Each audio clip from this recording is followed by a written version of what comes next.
একাদশ জাতীয় নির্বাচনে প্রচারে সহিংসতার ঘটনায় নির্বাচন কমিশন নিষ্ক্রিয় বলে অভিযোগ করেছেন সুশীল সমাজের প্রতিনিধিরা। নির্বাচনী প্রচারে বাকি কয়েকটি দিন সহিংসতা বন্ধ করে নির্বাচন উত্তর পরিস্থিতি মোকাবেলায় এখনই উদ্যোগ নেওয়ার আহ্বান জানিয়েছেন তারা। দেখুন জান্নাতুল বাকিয়া কেকার রিপোর্টটি। নির্বাচনী সততার চ্যালেঞ্জ নিয়ে centre for governance studies CGS এর আলোচনা। ব্র্যাক বিশ্ববিদ্যালয়ের centre for piece and justice এর নির্বাহী পরিচালক ব্যারিস্টার মঞ্জুর হাসানের মূল প্রবন্ধের ওপর আলোচনা করেন সাবেক তত্ত্বাবধায়ক সরকারের উপদেষ্টা সহ বিশিষ্ট নাগরিক এবং বিভিন্ন রাজনৈতিক দলের নেতারা। আমাদের নির্বাচন কমিশন নীরব, কারণ আমি মনে করি ডাক্তার আসার পূর্বেই রোগী মারা গিয়েছে। সরকারি তরফে মরিয়ার চেষ্টা আমরা লক্ষ্য করছি, যাতে কোনোভাবেই নির্বাচনে বিরোধী দল বা বিরোধী মতের যেই শক্তিগুলো আছে তারা অংশ না নেয়। লিবারাল পলিটিক্যাল ফ্রেমওয়ার্ক যখন ফেল করে তখন এটা ভায়োলেন্ট পলিটিক্যাল ফ্রেমওয়ার্কের দিকে চলে যাবে।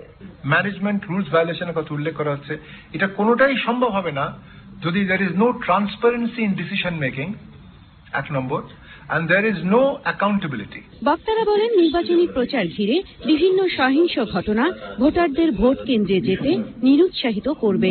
এই সরকারের প্রধান দায়িত্ব, বড় চ্যালেঞ্জ হচ্ছে যে একটি ইলেকটেড সরকার থাকা অবস্থায়, পার্লামেন্ট থাকা অবস্থায় একটি প্রশ্নাতীত নির্বাচন হতে পারে।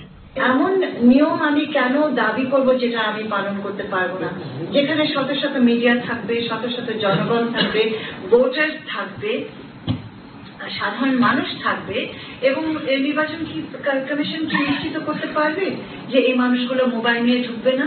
ইলেকশন কমিশনের যে তাদের যে অ্যাক্টিভিটিস বা তারা যেটা দেখিয়েছে এবং তাদের কার্যক্রম, তাতে এই ইলেকশন কমিশন তো এখনই বলা যায়, রায় দিয়ে দেওয়া, it is a total failure. 2019টা যাতে আমরা একটা ভালো নির্বাচনের মধ্য দিয়ে উত্তরণ করতে পারি, আবার সেই কলাপস স্টেটে না পরিণত হই। ফিউচারের জন্য, ভবিষ্যতের জন্য যে আমাদের যে একটা পলিটিক্যাল কোর্স কারেকশনের দরকার, সেটা কতটুকু আমরা আনতে পারবো এই ইলেকশনের মাধ্যমে, সেটাই হচ্ছে আমাদের একটা বড় প্রশ্ন।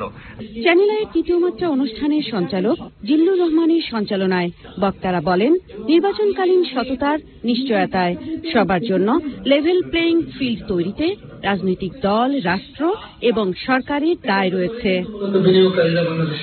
জান্নাতুল বাকিয়া কেকা, চ্যানেল আই, ঢাকা।